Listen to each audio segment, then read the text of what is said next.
10 Tales of Christmas, Chapter 5, The Christmas Foundling. Angus Greggs was walking home with his son Jamie the night they saw it thrown in the river.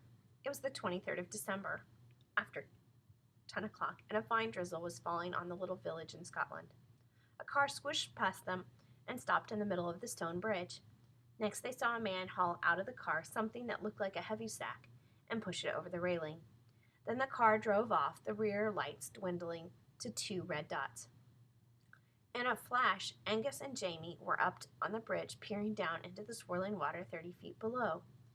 Jamie was the first to sight it. "There 'tis!" "Where, Jamie, where?" "Down there, by the arch, that black bubble, where the current spins." Angus stared through the blackness. "Thought I saw it. But truth, it's gone again. It keeps sinking, then bobbing up again. Dada, I think it's alive. Oh, now the current has it. Look at it start to go. Now I see it. It's a dog. The poor thing will be over the falls next. Those fearsome rocks at the bottom," Jamie moaned.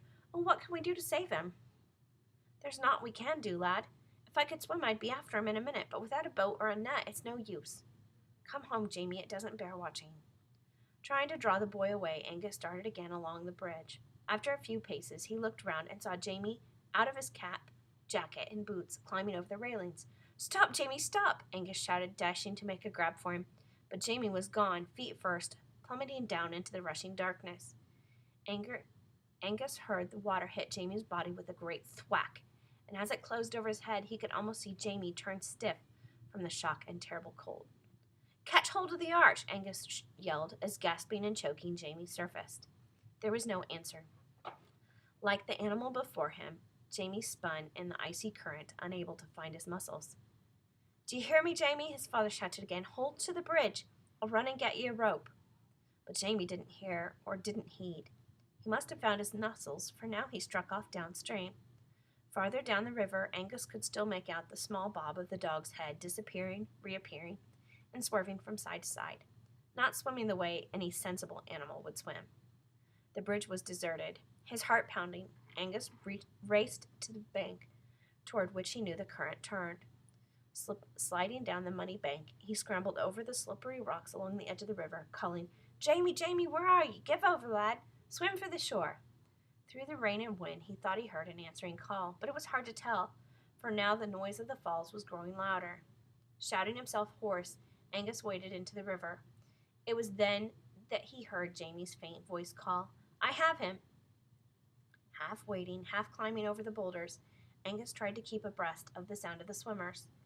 It seemed an age before they came into view. Jamie had one hand on the scruff of the dog's neck, while with his free arms and legs he was struggling feebly, ever more feebly, toward the shore. "Here I am, Jamie." Reaching out as far as he dared, Angus was able to seize hold of Jamie's outstretched fingers. He leaned backwards and gave a mighty pull.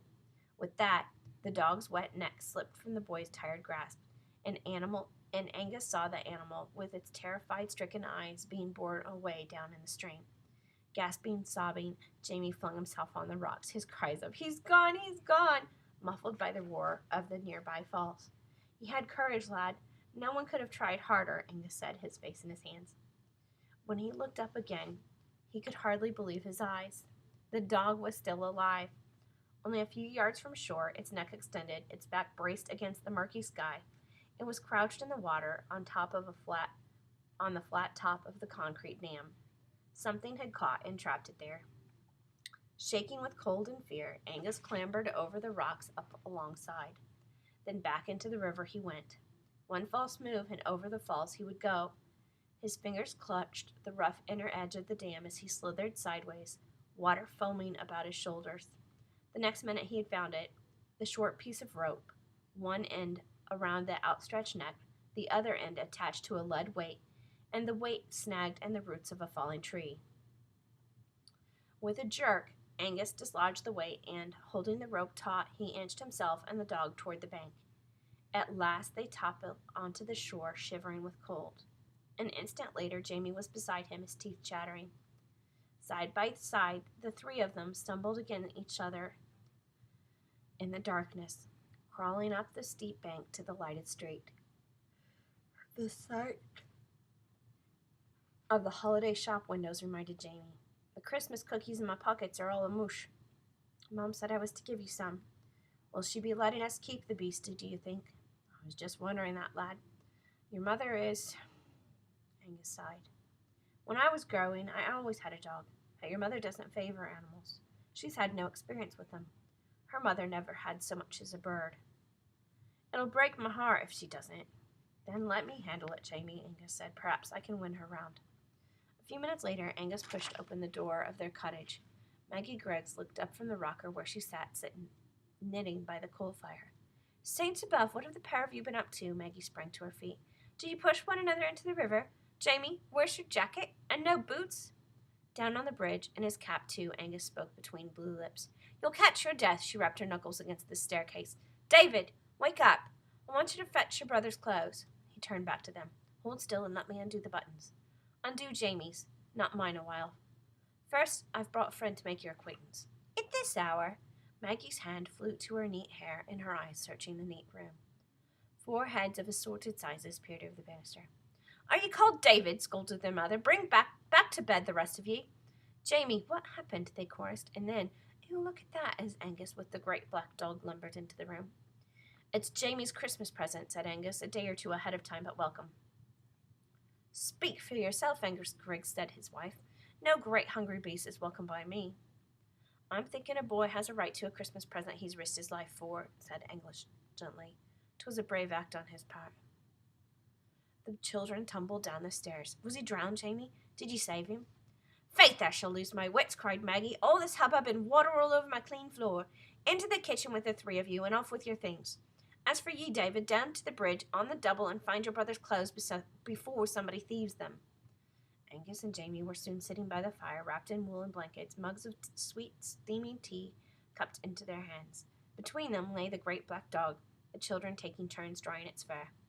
He can sleep the night in the kitchen, announced Mrs. Grigg, but tomorrow we look for his owner. A body who throws a dog in the river with a weight around his neck isn't worthy to be called an owner, stated Angus. That's my opinion. Please let him stay, Mother. We love him already, the children cried. Look at his poor neck where the ropes cut it, mourned Jamie. How can folks be so cruel? Fetch your guest a bowl of warm soup, Agnes, said her father. It fair turns my stomach to be sitting here enjoying my tea when the poor creature likely is not half-starved. What shall we call him, Dada? Little Alice asked. I've a wonderful idea, said Sheila. Let's call him Jingle. It has a Christmas sound. No, Sheila replied. Angus replied. We will not be calling it Jingle. Jingle was my first dog and the best dog I ever had. Every dog has a right to its own name. Then we must be thinking of a good new name, Agnes said. Wouldn't the creature feel more at home to be called by its own name? Angus asked. How can we tell, Dad? It has no color. If it's an educated dog, it'll tell us itself. Put another lump of coal on the fire and... Do you know what time it is, Angus Griggs? Yes, Maggie. Thinking time and Christmas time. The door of the cottage blew open, and David had returned with his brother's clothes. Come quickly, David, Jamie called. We're asking the dog its name. It's a great sport. The children crowded closer. Let's begin. All right, everybody quiet now. Leaning forward, Agnes fixed the dog with his eyes. A, B, he said, B, C, D, S, D. Puzzled, polite, the dog gazed back at Angus as he sounded slowly through the alphabet. P, Q. The dog pricked its ears. We're going closer now. Everybody think. PQ. The dog laughed and thumped its tail. I never heard of such a daft name, said Maggie. PQ, PQ. I have it, she cried. It's Cupid. Cupid, of course. Maggie, you're the clever one, said Angus. Mrs. Griggs flushed with pleasure. The dog, its eyes shining, licked her hand.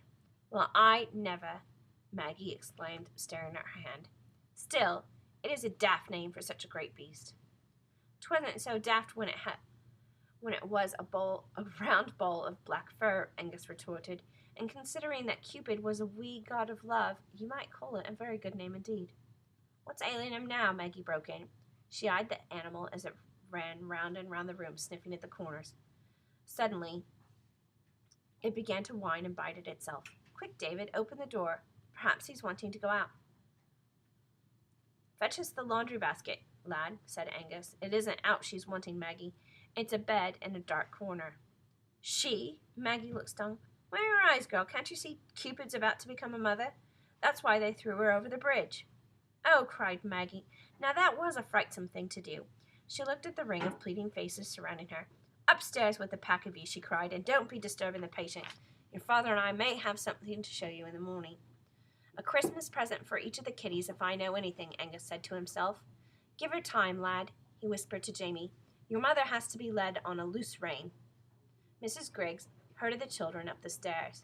There should have been a dog in the stable, spoke Jamie, bringing up the rear. No more chatter. Up to bed with you, commanded Mamie. What stable? The holy stable. The ox and donkey are very nice, but a dog is a truly lovesome thing. Maybe so, said Maggie, but I see no room in this house for a dog for very long. Have you forgotten, Maggie, Angus said quietly, that there was no room at the end? Of a sudden, Maggie's eye stood still. Then a tear, brighter than moonstone, trickled down her cheek. She turned to the staircase. Jamie, boy, she called softly. Throw me down my red quilt. I'm thinking of making Cupid a welcome Christmas crib.